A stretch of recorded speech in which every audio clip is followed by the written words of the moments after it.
আসসালামু আলাইকুম। আমি ইজাজ আহমেদ বলছি। আমার ইউটিউব চ্যানেলের নাম হচ্ছে লাইফস্টাইল অ্যাডভান্টেজ অফিসিয়াল। তো আমি কিছু তথ্য দিতে চাই। সেটা হলো যারা সৌদি আরব, বাহরাইন, কাতার, দুবাই আসতে চায়, তাদের উদ্দেশ্যে কিছু কথা বলতে চাই।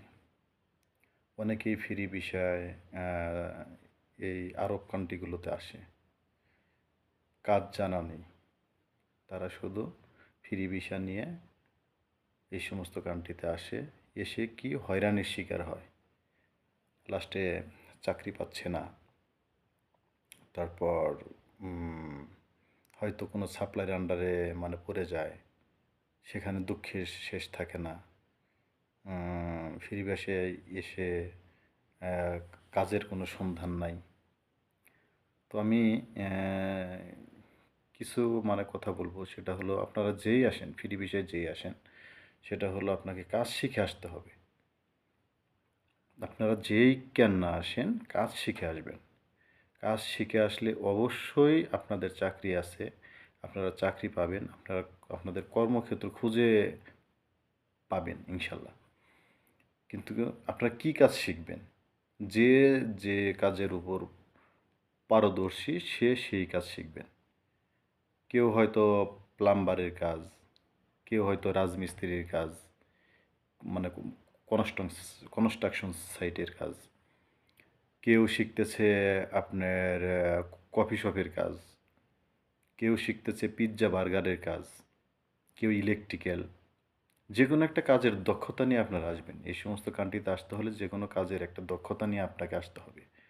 আপনি কোনো কাজ জানেন না, কিছু না, আপনি আসবেন সৌদি আরব, আপনি আসবেন বাহরাইন, আপনি আসবেন কাতার, আপনি আসবেন দুবাই, এসে কি করবেন? আপনাকে বসে থাকতে হবে। কিন্তু এই যে এসে যে বসে থাকবেন, এই যে ৩-৪ লাখ টাকা দিয়ে আসবেন বা ৫ লাখ টাকা দিয়ে আসবেন, এসে বসে থাকলেন, ঋণ করে আসলেন, লাস্টে কি হলো? জাগা জমি বিক্রি করে আসলেন, এখানেও কোনো সুবিধা করতে পারলেন না। মাঝখান থেকে যে টাকার যে একটা ই অ্যামাউন্টটা, এইটা আপনি কিভাবে করবেন, পরিশোধ করবেন?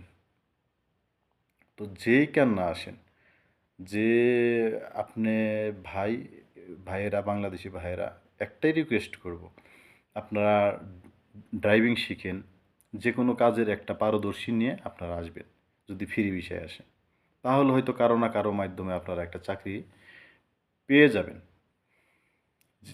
যেভাবেই হোক, হয়তো আপনার পরিচিত লোক আছে, হয়তো আপনার বড় ভাই আছে, হয়তো আপনার দুলাভাই আছে, হয়তো আপনার কাকা আছে, তারা হয়তো কোনো একটা ব্যবস্থা করে দিতে পারবে, বা কোনো বন্ধু বান্ধব আছে। তো আমি আশা করি যে যেই কেন না আসেন, অবশ্যই কাজ শিখে আসবেন। কাজ শিখে আসলে তার স্কিলড ডেভেলপড হবে। কাজের উপর আসলে বা কাজ শিখে আসবেন, অবশ্যই আপনার ভবিষ্যৎ ভালো হবে। তো আমি আশা করি যেই কেন না আসেন, অবশ্যই কাজ শিখে আসবেন। কাজ শেখা ছাড়া এই সমস্ত কান্ট্রিতে আসবেন না প্লিজ ভাই। কতজন আসছে, কত যে বেকার লোক আছে এই সৌদি আরবে, কত কান্নাকাটি করে। ঠিক আছে?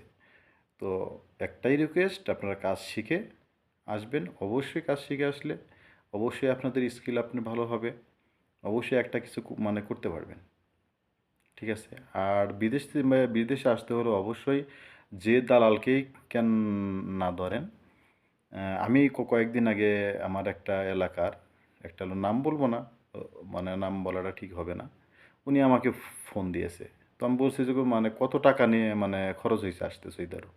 পরে বলছে যে ৯ লক্ষ টাকা নিছে। একটা দালাল, সে ৯ লক্ষ টাকা নিছে। তো আমার একটা সেন্স আসে যে সে দালাল কি মানুষ না জানোয়ার, সেটা আমার কি আর বলবো, যে যেখানে সৌদি আরব আসলে ফ্রি ভিসায়ও যদি বেশি লাভ করে ৫ লাখ টাকা লাগবে। ৫ লাখ টাকা নিলে যে কোনো দালালের ভালো একটা অ্যামাউন্ট থাকবে।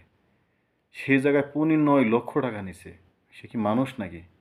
একটা পরিবারে পুরো একেবারে করে ফেলছে, একবারে ধ্বংস করে ফেলছে। নামটা বললাম না আমি, দালালের নামও জানি, যে তারও নামও জানি। তো ওইটা শোনার পর আমার অনেক খারাপ লাগছে। তো আমি যাকেই বলবো অবশ্যই যাচাই বাছাই করে আসবেন। আপনারা যাচাই ছাড়া আসবেন না। সৌদি আরব কন, আপনার ওমান কন, আপনার কাতার কন, আপনার বাহরাইন কন, দুবাই কন, অবশ্যই কাজ শিখে আসবেন। আর মানে আপনাদের লোকজন যদি বিদেশে থাকে তাদের সাথে কথা বলে যাচাই করে আসবেন। আর কোম্পানির ভিসা আসলে কোনো সমস্যা নাই। কোম্পানির যে কাজের ইয়ের জন্য আসবে কোম্পানির ভিসা ভালো। কিন্তু ফ্রি ভিসা আসলে অবশ্যই কাজ শিখে আসবেন। ধন্যবাদ। আসসালামু আলাইকুম। আপনারা যদি আমার ভিডিওটা দেখে থাকেন অবশ্যই আমার ভিডিওটা দেখে সাবস্ক্রাইব করে দিবেন, লাইক বাটনে ক্লিক করে দিবেন প্লিজ। ওকে।